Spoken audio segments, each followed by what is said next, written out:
नमस्ते गाइस। और आज की फाइट वीडियो में सबसे पहले बात करते हैं माइकल चैंडलर का क्या रिएक्शन था जब उसने कॉनर की अनाउंसमेंट वीडियो को देखा कि वो दोनों फाइट करने वाले हैं 185 पाउंड्स मिडलवेट डिवीजन में। तो माइकल चैंडलर ने ट्वीट किया कि वो हमेशा से चाहता था कि वो द बैडेस्ट, द बिगेस्ट और सबसे बेस्ट कॉनर मैग्रेगर के वर्जन के साथ फाइट करे और इसीलिए 185 पाउंड्स उसे गुड साउंड कर रहा है। इसी के साथ माइकल चैंडलर ने एक और ट्वीट किया जिधर उसने ये कहा कि ये मत भूलो कि उन दोनों में से किसने अपने यूएफसी करियर को स्टार्ट किया था फेदरवेट डिवीजन से, और वो भी अपने ओपोनेंट्स को चेरी पिक करके।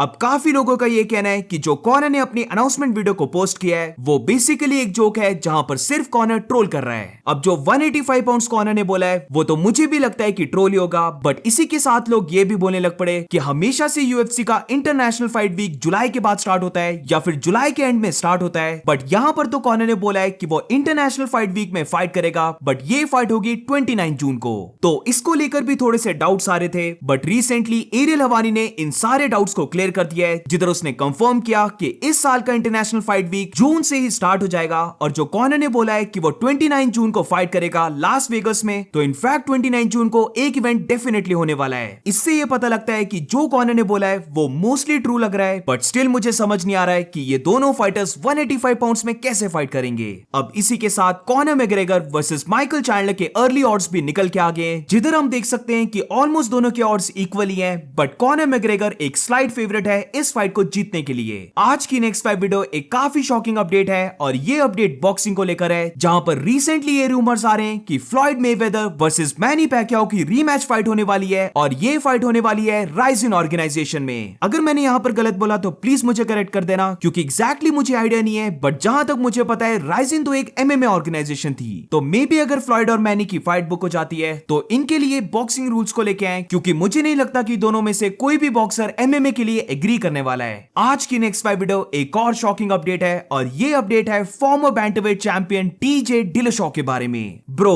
What is this? अभी यूसाडा को निकले हुए एक दिन भी नहीं हुआ है और टीजे डिलशॉ यहां पर फोटो डाल रहा है अपनी ट्रांसफॉर्मेशन की, जो देखकर मैं पागल हो रहा हूं क्योंकि 12 हफ्ते पहले टीजे डिलशॉ इंजर्ड था जिधर वो अपनी शोल्डर की सर्जरी करवा के निकला था, और अब अगर हम उसे देखें तो लग रहा है कि हम किसी बॉडी बिल्डर को देख रहे हैं। अब वैसे तो बोलना नहीं चाहिए, बट पहले भी टीजे डिलशॉ पकड़ा गया था यूसाडा से, बट अब यूसाडा नहीं है और टीजे डिलशॉ ने हील होने के लिए ऑफिशियली रिटायरमेंट ले ली है। तो किसको पता इस बॉडी की ट्रांसफॉर्मेशन करने के लिए फिर से ईपीओ का यूज हो रहा है। आज की नेक्स्ट फाइव वीडियो में बात करते हैं फॉर्मर बीएमएफ चैंपियन होर्हे मास्विडाल के बारे में। तो रिसेंटली होर्हे मास्विडाल ने एक ट्वीट किया है जिधर उसने ये कहा अनरिटायर्ड, यानी कि 8 मंथ्स तक रिटायर होने के बाद होर्हे मास्विडाल वापस आ रहा है, बट अभी तक ये कंफर्म नहीं है कि होर्हे मास्विडाल यूएफसी में फाइट करेगा या फिर वो करेगा boxing fight. But let's suppose कि अगर होर्हे मास्विडाल यूएफसी में वापस आता है तो मेरे अकॉर्डिंग जो उसका ओपोनेंट होना चाहिए वो होना चाहिए नेट डियाज। इन दोनों की जो फर्स्ट फाइट हुई थी उधर बेसिकली होर्हे मास्विडाल बीट डाउन कर रहा था नेट डियाज को, बट क्योंकि वो फाइट एक कट की वजह से कंट्रोवर्शियल स्टॉप हो गई थी और एंड में नेट डियाज ने कहा था कि वो अपने गैस टैंक को बचा रहा था 4th और 5th राउंड के लिए और इसीलिए वो चाहता है कि उन दोनों की फिर से फाइट हो। तो अब इससे बेटर क्या हो सकता है कि नेट डियाज और होर्हे मास्विडाल दोनों यूएफसी में वापस आ जाएं और दोनों एक साथ फाइट करें। अब इसकी पॉसिबिलिटी तो बहुत ही कम है, बट इमेजिन अगर इनकी फाइट हो जाए यूएफसी 300 में। मैं तो सिर्फ वेज देख रहा हूं कि यूएफसी 300 को कैसे बेटर बना सकते हैं, क्योंकि अभी तक जो 4 फाइट्स अनाउंस हुई हैं उनमें से मुझे नहीं लगता कि कोई भी ऐसी फाइट है जो मेन कार्ड की है, एंड टू बी ऑनेस्ट मैं चाहता भी नहीं उन चारों में से कोई भी मेन कार्ड में आए। और Leon Edwards versus Belal Muhammad के जो रूमर्स चल रहे हैं वो भी इतनी बड़ी फाइट नहीं है, तो मे बी अगर होर्हे मास्विडाल और नेट डियाज का कमबैक हो जाता है तो ये कार्ड थोड़ा सा तो बेटर डेफिनेटली होगा।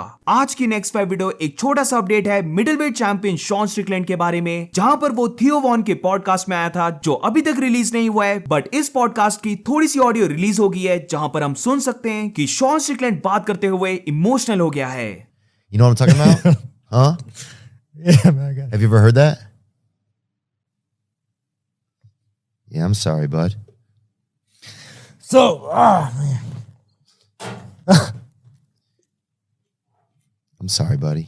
That's all good, dude. We don't have to talk, man. I can just sit here with you for a minute. Oh, fuck. Fuck. 6 seconds. I can just sit here. We can just Nah, sit it's here. all good, dude. 6 seconds. I just process it. I think it's one of the hard things that people don't understand, like trauma, you know? Yeah.